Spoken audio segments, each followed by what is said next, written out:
Tratamiento. Hipertensión. El descenso de 10 a 12 milímetros de mercurio en la presión arterial sistólica y de 5 a 6 milímetros de mercurio en la diastólica confiere reducciones de 35% a 40% en el riesgo relativo de accidente cerebrovascular y de 12% a 16% para enfermedad coronaria en los 5 años siguientes al inicio del tratamiento.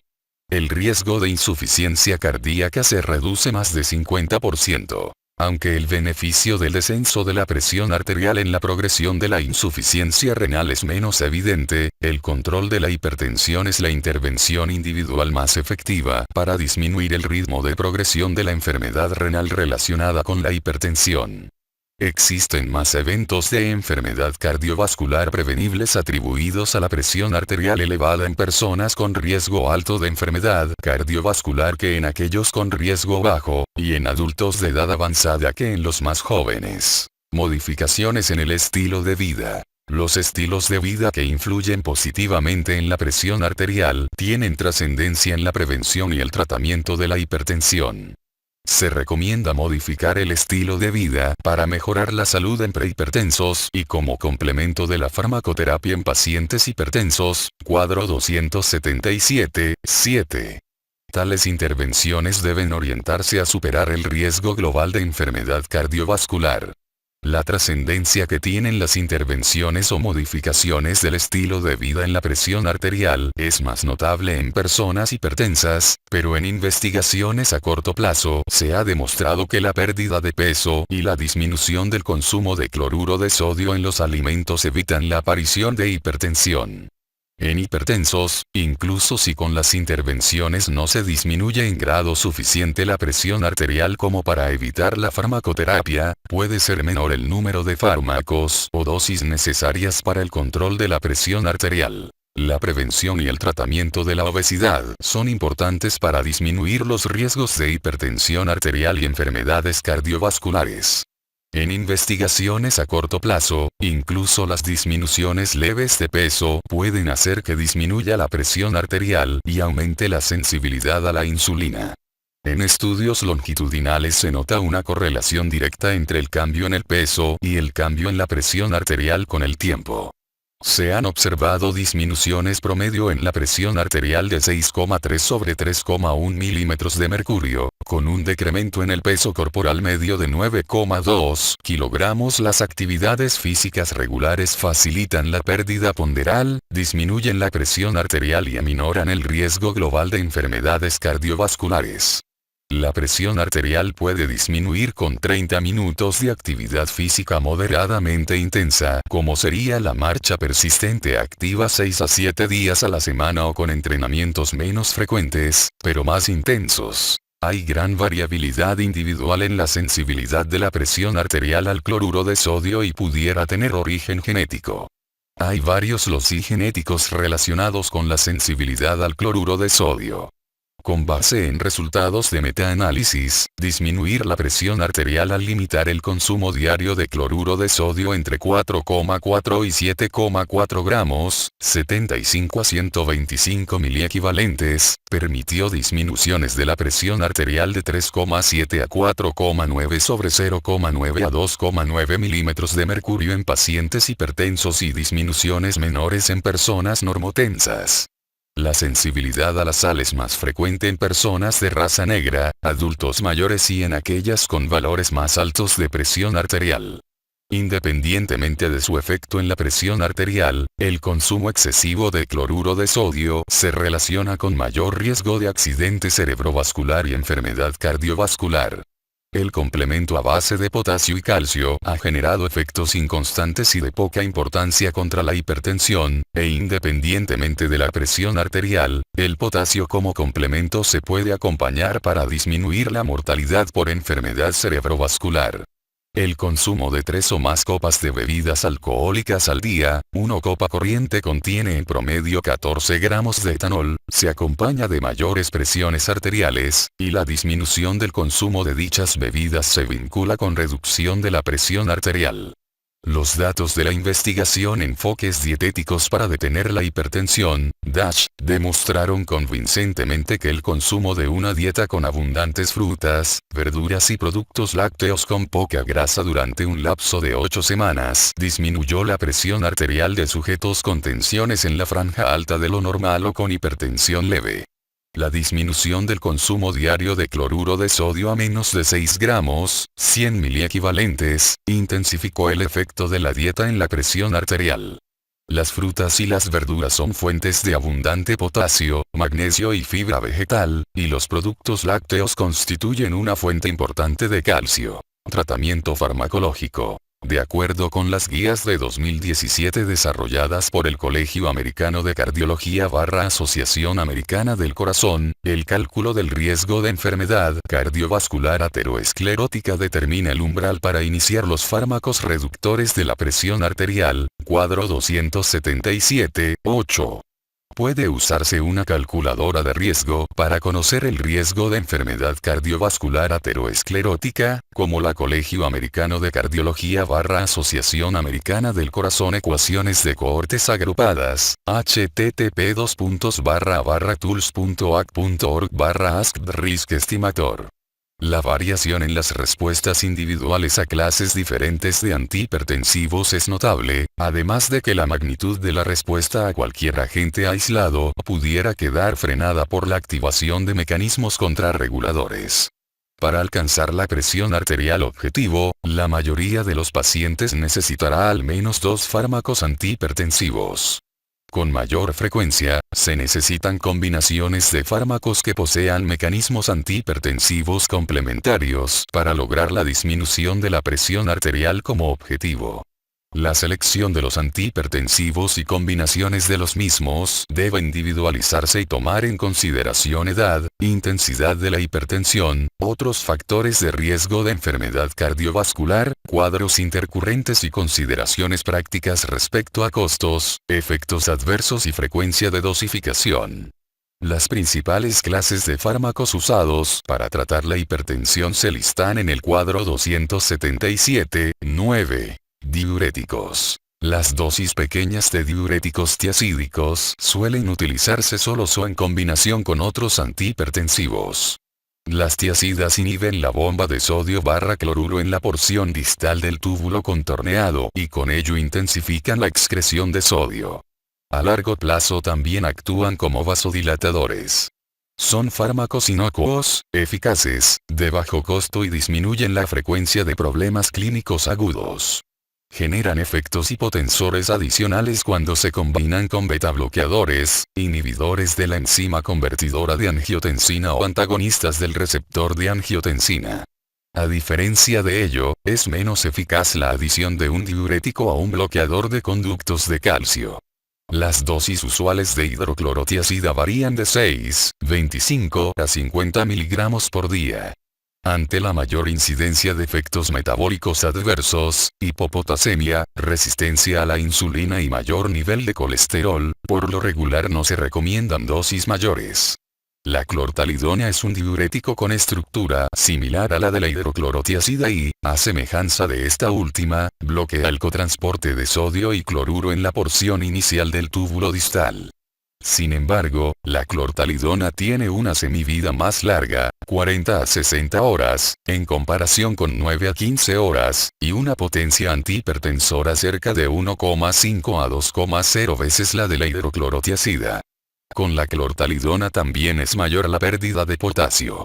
La amilorida y el triamtereno, 2 diuréticos ahorradores de potasio, actúan al inhibir los conductos de sodio epiteliales en la zona distal de la nefrona. Ambos fármacos son antihipertensivos débiles, pero pueden utilizarse en combinación con una tiazida para proteger de la hipopotasemia. El sitio principal en que actúan los diuréticos con acción en ASA-DN es el cotransportador de ion sodio-ion potasio 2-ion cloro en la porción ascendente gruesa del asa mencionada. Los diuréticos con acción en dicha asa por lo común se reservan para sujetos hipertensos con disminución de la filtración glomerular que se refleja en cifras de creatinina sérica más de 220 micromol por litro, más de 2,5 miligramos por 100 mililitros, insuficiencia cardíaca congestiva o retención de sodio y edema de otras causas, como la administración de un vasodilatador potente como el minoxidilo. Antagonistas del sistema de renina-angiotensina. Los inhibidores de la enzima convertidora de angiotensina disminuyen la producción de angiotensina 2, incrementan las concentraciones de bradicinina y aminoran la actividad del sistema nervioso simpático. Los bloqueadores de receptores de angiotensina generan el bloqueo selectivo de los receptores AT1, y el efecto de la angiotensina 2 en los receptores A2 no bloqueados puede intensificar su acción hipotensora. Los dos tipos de fármacos son eficaces como antihipertensivos y pueden utilizarse solos o en combinación con diuréticos, antagonistas de calcio y antagonistas alfa. Los inhibidores de la enzima convertidora de angiotensina y bloqueadores de receptores de angiotensina mejoran la acción de la insulina y aplacan los efectos adversos de los diuréticos en el metabolismo de la glucosa. La trascendencia global en la incidencia de diabetes es pequeña, en comparación con el amlodipino, un antagonista de calcio, pero se ha demostrado que el valsartán, un bloqueador de receptores de angiotensina, aminora el riesgo de que surja diabetes en sujetos hipertensos de alto riesgo. Las combinaciones de los dos tipos de fármacos son menos eficaces para disminuir la presión arterial que lo que se observa cuando uno u otro tipo de fármacos se combinan con otros medicamentos. En sujetos con vasculopatía o con riesgo grande de diabetes, la combinación de los dos tipos de fármacos ha causado un número mayor de trastornos adversos, como muerte de origen cardiovascular, infarto del miocardio, apoplejía y hospitalización por insuficiencia cardíaca, sin aumento en los beneficios. Las reacciones adversas de inhibidores de la enzima convertidora de angiotensina y bloqueadores de receptores de angiotensina incluyen insuficiencia funcional renal a causa de dilatación de la arteriola eferente, en un órgano con una lesión estenótica de la arteria renal. Otros cuadros predisponentes que se añaden a la insuficiencia renal inducida por tales fármacos comprenden deshidratación, insuficiencia cardíaca congestiva y el consumo de antiinflamatorios no esteroideos.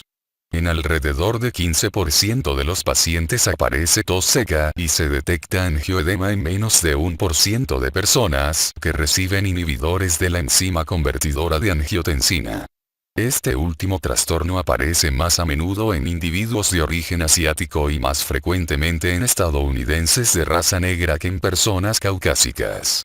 Otro efecto adverso ocasional de los inhibidores de la enzima convertidora de angiotensina y bloqueadores de receptores de angiotensina es la hiperpotasemia por hipoaldosteronismo. En fechas recientes se introdujo en la práctica clínica el uso de inhibidores directos de renina para tratar la hipertensión, otra opción para bloquear el sistema de renina-angiotensina.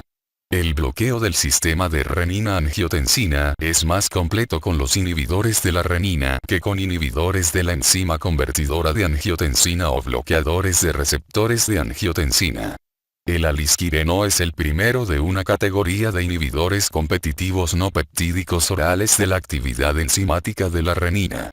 La administración de alisquireno en monoterapia al parecer tiene la misma eficacia de los inhibidores de la enzima convertidora de angiotensina o bloqueadores de receptores de angiotensina para disminuir la presión arterial, pero no es más eficaz. Es posible alcanzar disminuciones mayores de la presión cuando se combina el alisquireno con un diurético tiazídico o antagonistas del calcio. En la actualidad se considera que el alisquireno no es un antihipertensor de primera línea. Antagonistas de aldosterona. La espironolactona es un antagonista no selectivo de aldosterona que puede utilizarse solo o en combinación con un diurético tiazídico. Puede ser particularmente eficaz en sujetos con hipertensión primaria hiporreninémica, hipertensión resistente al tratamiento y aldosteronismo primario. En personas con insuficiencia cardíaca congestiva, la espironolactona en dosis pequeñas aminora la tasa de mortalidad y las hospitalizaciones por insuficiencia cardíaca cuando se agrega al tratamiento corriente a base de inhibidores de la enzima convertidora de angiotensina, digoxina y diuréticos con acción en asa de Henle. La espironolactona se une a los receptores de progesterona y de andrógenos, razón por la cual sus efectos adversos pueden ser ginecomastia, impotencia y anormalidades menstruales. La eplerenona es un nuevo fármaco que no ocasiona dichos efectos, pues es un antagonista selectivo de aldosterona. Antagonistas de los conductos del calcio. Los antagonistas de calcio disminuyen la resistencia vascular al bloquear el conducto L, lo cual aminora la concentración intracelular de calcio y también la vasoconstricción. Se trata de un grupo heterogéneo de fármacos que incluye algunas de las tres clases siguientes: fenilalquilaminas, verapamilo, benzotiazepinas, diltiazem, y 1,4-dihidropiridinas, productos similares al nifedipino.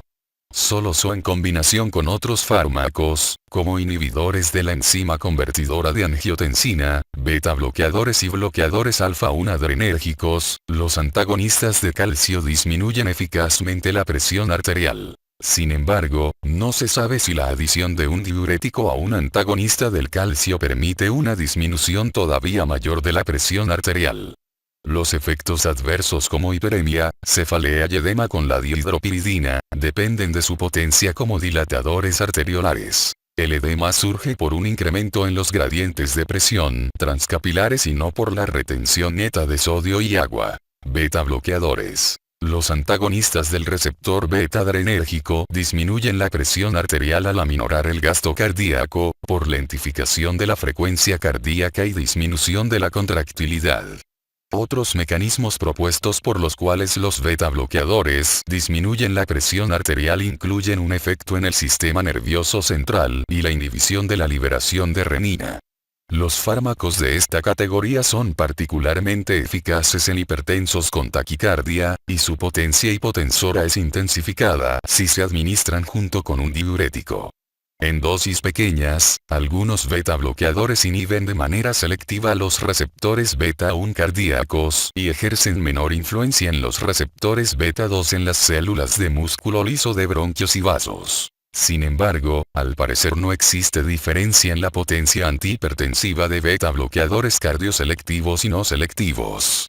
Los beta bloqueadores poseen actividad simpático-mimética intrínseca, de la cual no se sabe si constituye una ventaja o desventaja global en el tratamiento cardiológico. Los beta bloqueadores sin actividad simpático-mimética disminuyen la cifra de muerte súbita, mortalidad global e infarto recurrente del miocardio. En personas con insuficiencia cardíaca congestiva, se ha demostrado que los beta bloqueadores disminuyen los riesgos de hospitalización y mortalidad. El carvedilol y el labetalol bloquean los receptores beta y los receptores alfa adrenérgicos periféricos. Aún no se confirman las posibles ventajas del bloqueo beta y alfa adrenérgico combinado para tratar la hipertensión. El nebivolol constituye otra clase de beta bloqueadores cardioselectivos que poseen además acciones vasodilatadoras, causadas por la intensificación de la actividad del óxido nítrico. No se sabe si tal facultad confiere mayor eficacia clínica. Bloqueadores alfa adrenérgicos. Los antagonistas selectivos de receptores alfa adrenérgicos a nivel possináptico disminuyen la presión arterial al aminorar la resistencia vascular periférica. Son antihipertensivos eficaces que se pueden utilizar solos o en combinación con otros fármacos. Sin embargo, en estudios hechos en hipertensos, el bloqueo alfa no disminuyó la morbilidad y la mortalidad cardiovasculares ni brindó toda la protección necesaria contra la insuficiencia cardíaca congestiva, como lo hicieron otras clases de antihipertensivos. Los fármacos de esta categoría también son eficaces para tratar síntomas de la zona inferior de vías urinarias en varones con hipertrofia prostática. Los antagonistas de receptores alfa adrenérgicos no selectivos se unen a los receptores posinápticos y presinápticos, y se utilizan predominantemente para el tratamiento de sujetos con feocromocitoma. Simpaticolíticos. Los alfa-2 agonistas simpáticos con acción central disminuyen la resistencia periférica al inhibir la estimulación simpática centrífuga. Pueden ser particularmente útiles en sujetos con neuropatía del sistema autónomo, que muestran amplias variaciones en la presión arterial por denervación de varoreceptores. Entre sus efectos molestos están la somnolencia, xerostomía y, cuando se abandona su uso, hipertensión de rebote. Los simpaticolíticos periféricos disminuyen la resistencia periférica y la constricción venosa al agotar la noradrenalina en la terminación nerviosa. Pueden ser antihipertensivos eficaces, pero su utilidad es frenada por manifestaciones como la hipotensión ortostática, la disfunción sexual e innumerables interacciones medicamentosas. La hipertensión de rebote es otro problema que surge al interrumpir repentinamente el uso de fármacos con una semivida breve. Vasodilatadores directos. Los compuestos de esta categoría disminuyen la resistencia periférica y de manera concomitante activan mecanismos que defienden la presión arterial, en particular el sistema nervioso simpático, el sistema de renina-angiotensina-aldosterona y la retención de sodio. Por lo común no se les considera fármacos de primera línea, pero son más eficaces si se añaden a una combinación que incluya un diurético y un antagonista beta. La hidralazina es un potente vasodilatador directo con acciones antioxidantes y de intensificación del óxido nítrico, y el minoxidilo es un fármaco particularmente potente que se usa muy a menudo en sujetos con insuficiencia renal, resistentes a todos los demás fármacos. La hidralazina puede inducir un síndrome similar al lupus, y entre los efectos adversos del minoxidilo están hipertricosis y derrame pericárdico.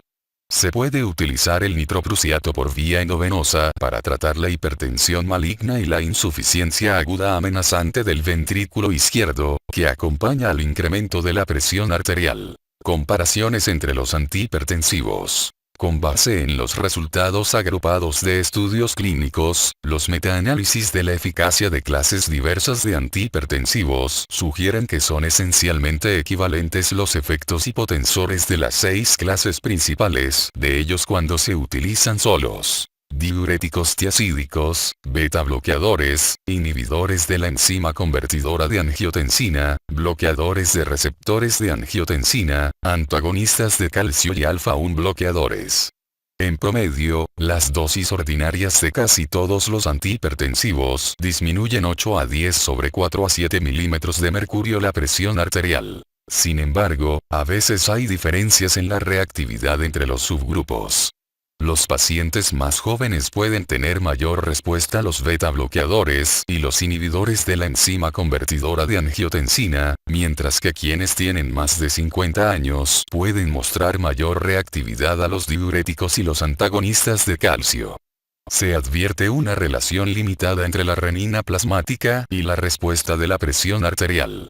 Los sujetos con hipertensión hiperreninémica pueden reaccionar en mayor grado a los inhibidores de la enzima convertidora de angiotensina y bloqueadores de receptores de angiotensina que a otras clases de fármacos, mientras que los pacientes con hipertensión hiporreninémica reaccionan más a los diuréticos y los antagonistas de calcio.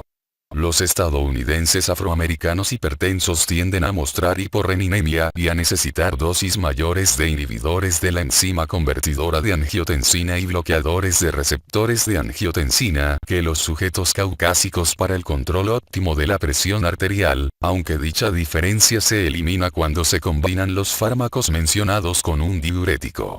Los beta-bloqueadores también parecen ser menos eficaces que los diuréticos tiazídicos en estadounidenses de raza negra respecto de personas que no pertenecen a esa etnia.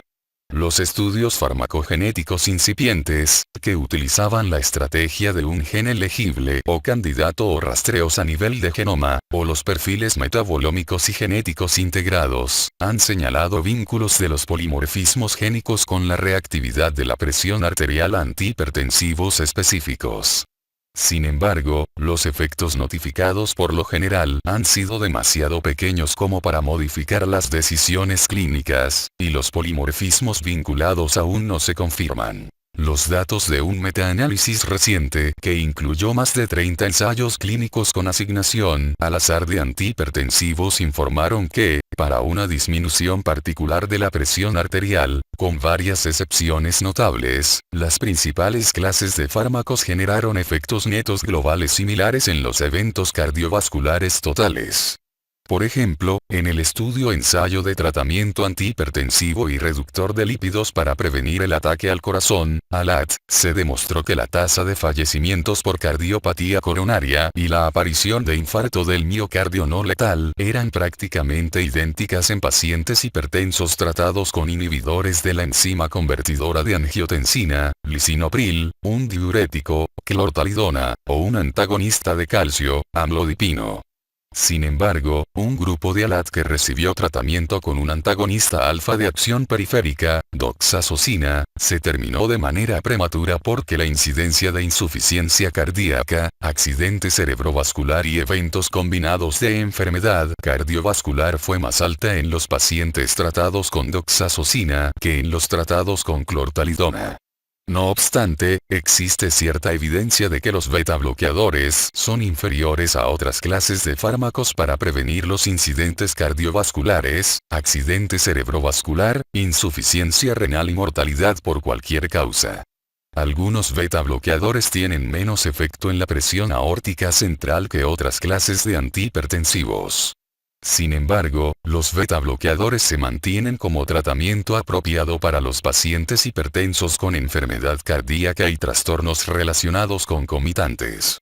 Los bloqueadores del conducto de calcio pueden ser menos eficaces que los diuréticos, pero mejores que otras clases de fármacos para prevenir la insuficiencia cardíaca. Sin embargo, en algunos grupos específicos de enfermos, los inhibidores de la enzima convertidora de angiotensina pueden tener ventajas particulares, además del control de la presión arterial, para disminuir los eventos cardiovasculares y renales. Los inhibidores de la enzima convertidora de angiotensina y bloqueadores de receptores de angiotensina disminuyen la presión intraglomerular y la proteinuria, pero pueden retrasar la evolución de la insuficiencia renal, situación que no se explica del todo por sus efectos hipotensores en nefrópatas diabéticos y no diabéticos. En sujetos con diabetes tipo 2, la administración de inhibidores de la enzima convertidora de angiotensina, un bloqueadores de receptores de angiotensina, o el alisquireno disminuyen la proteinuria y retrasan la evolución de la nefropatía. En modelos experimentales de hipertensión y diabetes, la protección de los riñones lograda con alisquireno fue similar a la obtenida con inhibidores de la enzima convertidora de angiotensina y bloqueadores de receptores de angiotensina. Sin embargo, en sujetos con diabetes tipo 2 no se obtuvo protección adicional al agregar alisquireno a un inhibidor de la enzima convertidora de angiotensina contra las enfermedades cardiovasculares o renales, y pudiera vincularse con resultados más adversos.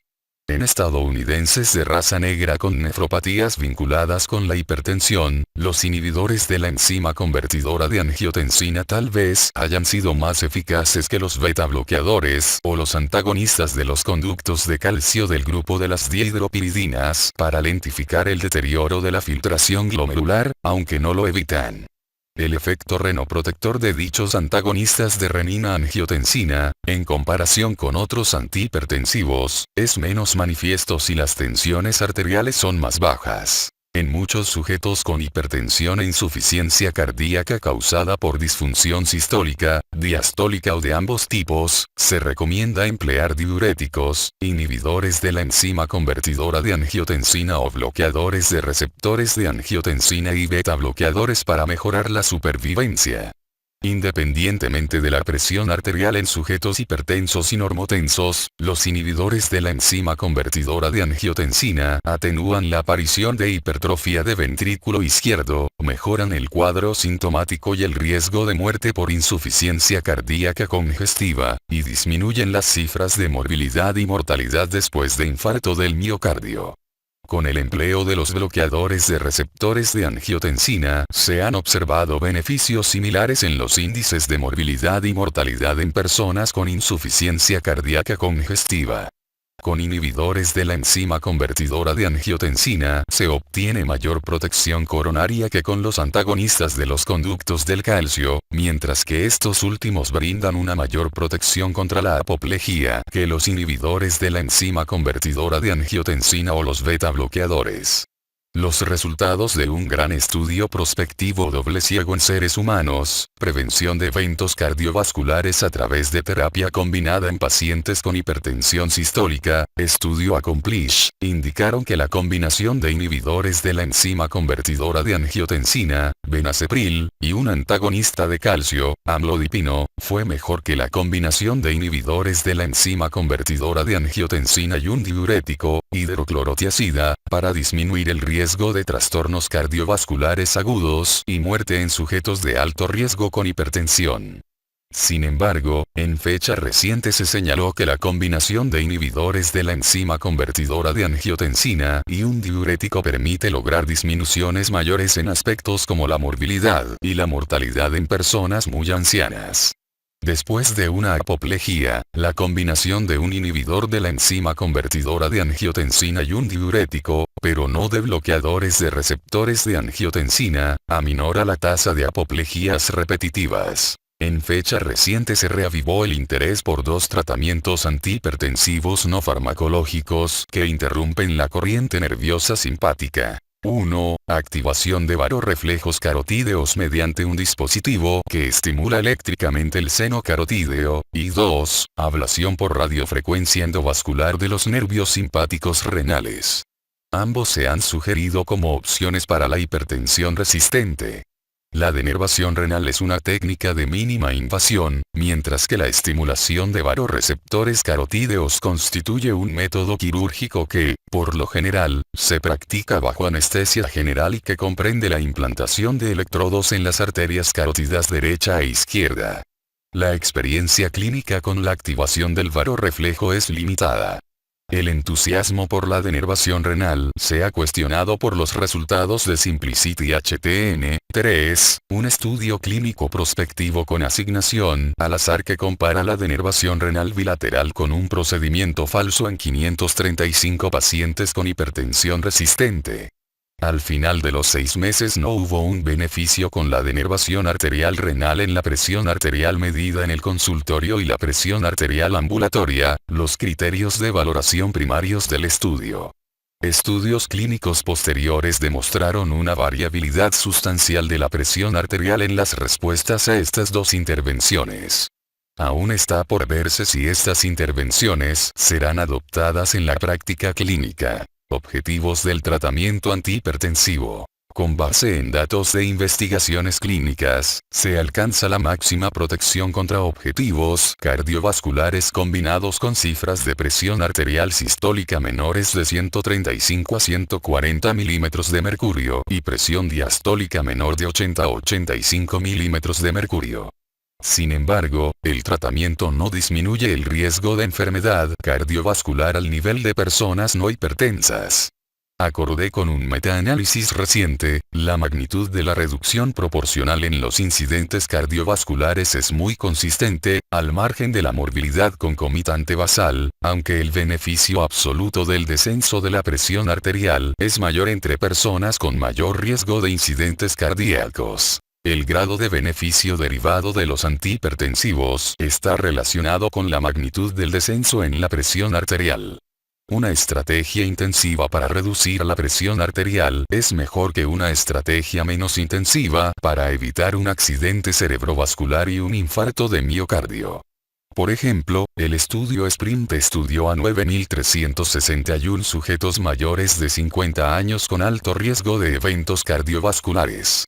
El control intensivo de la presión arterial sistólica menos de 120 milímetros de mercurio, redujo el riesgo de incidentes cardiovasculares y la mortalidad en un 25% comparado con un control menos intensivo, presión arterial sistólica de 135 a 139 milímetros de mercurio. En pacientes con insuficiencia renal crónica puede haber un pequeño aumento no progresivo en la concentración sérica de creatinina con la disminución intensiva de la presión arterial. Generalmente, esto refleja una respuesta hemodinámica, no una lesión estructural renal, e indica que la presión intraglomerular se redujo. No debe permitirse que se deteriore el control de la presión arterial para prevenir un modesto aumento de la creatinina. En pacientes diabéticos, el control eficaz de la presión arterial disminuye el riesgo de problemas cardiovasculares agudos, la muerte, así como el riesgo de enfermedad microvascular, nefropatía, retinopatía. Diversos límites han sido recomendados como guía para el control de la hipertensión en pacientes con diabetes tipo 2, menos de 140/90, menos de 140/85, menos de 130/80. Un estudio clínico citado con frecuencia, Acción para controlar el riesgo cardiovascular en la diabetes, ACORD, no encontró que el descenso intensivo de la presión arterial, menos de 120 milímetros de mercurio, fuera superior al control estándar de la presión arterial, menos de 140 milímetros de mercurio, para reducir el riesgo de infarto de miocardio, apoplejía y muerte cardiovascular en pacientes diabéticos. Sin embargo, ese estudio demostró una reducción significativa en el accidente cerebrovascular y en la hipertrofia ventricular izquierda con el tratamiento más intensivo. Las guías que establecen los objetivos de presión arterial para controlar la hipertensión están en constante evolución.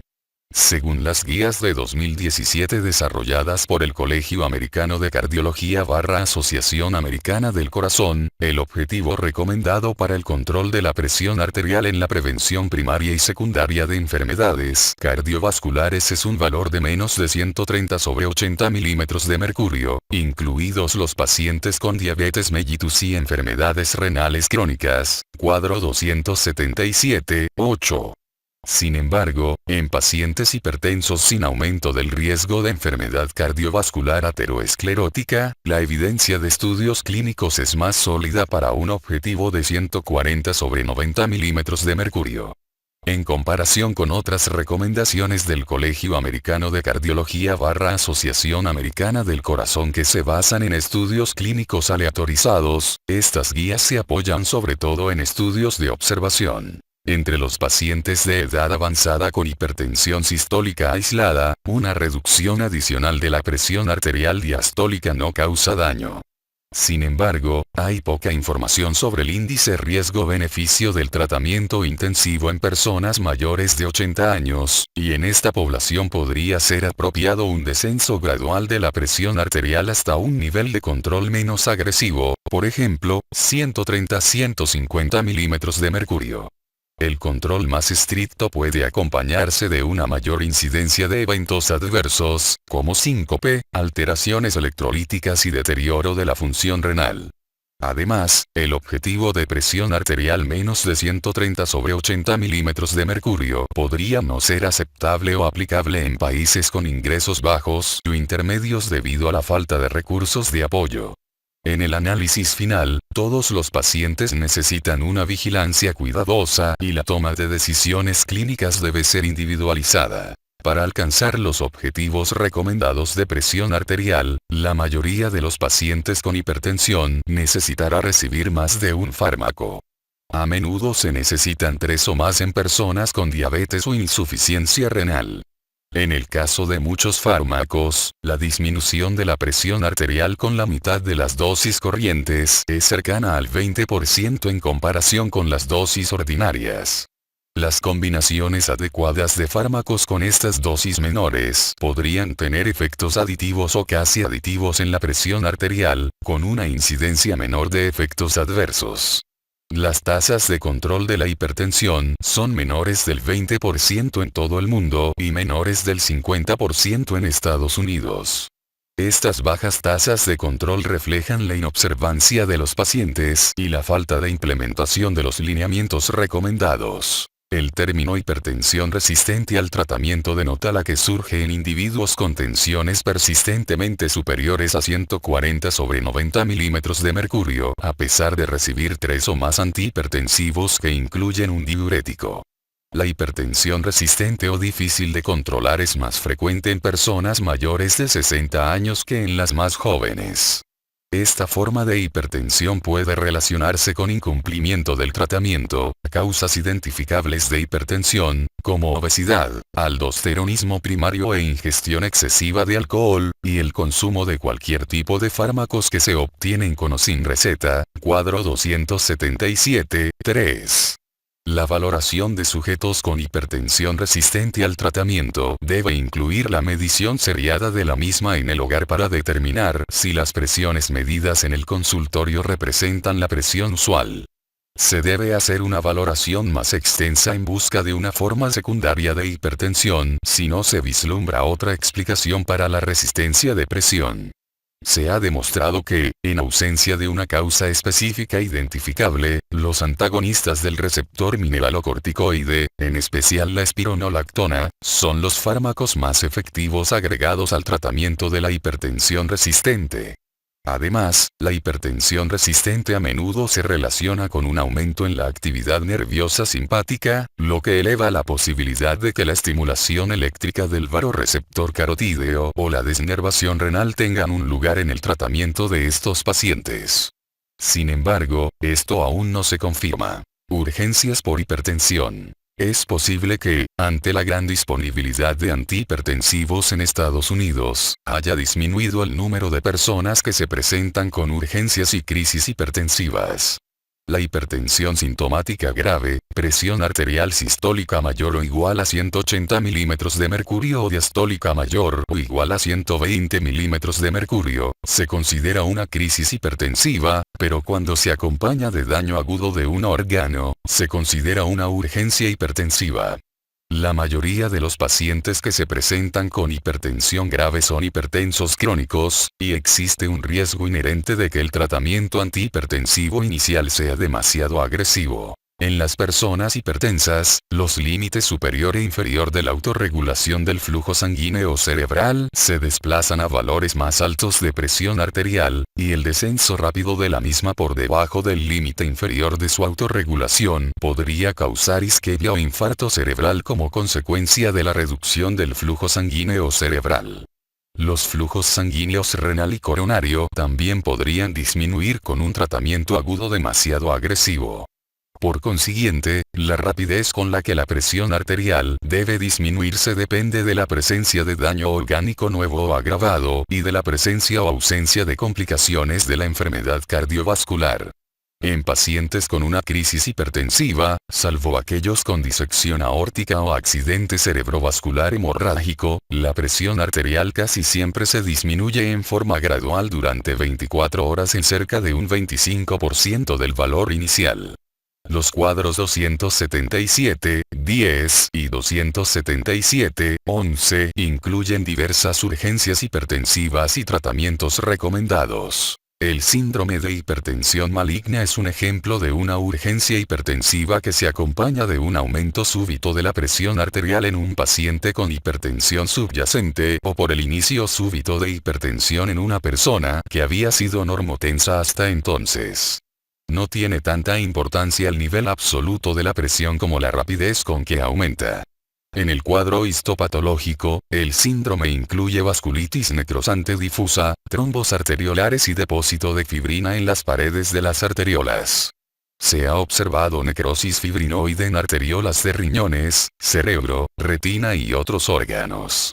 Desde el punto de vista clínico, el síndrome se identifica por la retinopatía progresiva, espasmo arteriolar, hemorragias, exudados y papiledema, deterioro de la función renal con proteinuria, anemia hemolítica microangiopática y encefalopatía. En pacientes con tal problema, la anamnesis debe incluir preguntas sobre el empleo de inhibidores de monoaminooxidasa y estupefacientes, como cocaína o anfetaminas. En sujetos con encefalopatía, el objetivo inicial del tratamiento es disminuir la presión arterial media en no más de un 25%, en un término de minutos a 2 horas o hasta una presión arterial en límites de 160/100, 110 milímetros de mercurio. Esto se logra con nitroprusiato por vía intravenosa, un vasodilatador de acción breve cuya acción comienza rápidamente y permite el control minuto a minuto de la presión arterial. Otros fármacos eficaces para tratar la encefalopatía mencionada son el labetalol y el nicardipino parenterales. En sujetos sin encefalopatía ni otro trastorno catastrófico, es preferible disminuir la presión en el transcurso de horas o más y no en minutos. Dicho objetivo se puede alcanzar de manera eficaz con dosis frecuentes iniciales de fármacos orales de acción breve, como captopril, clonidina y labetalol. Hipertensión y accidente cerebrovascular. Los aumentos transitorios agudos de la presión arterial que duran días o semanas son frecuentes después de accidentes cerebrovasculares trombóticos o hemorrágicos. La autorregulación del flujo sanguíneo cerebral se altera en el tejido cerebral isquémico, y es posible que se requieran presiones sanguíneas más altas para mantener el flujo sanguíneo cerebral. Por ello, deben evitarse los descensos agresivos en la presión arterial. Con la mayor disponibilidad de mejor tecnología de tomografía computarizada para la medición no invasiva del flujo sanguíneo cerebral, hay estudios en proceso para valorar los efectos de distintas clases de antihipertensivos en la presión arterial y en el flujo sanguíneo cerebral después de un accidente cerebrovascular agudo.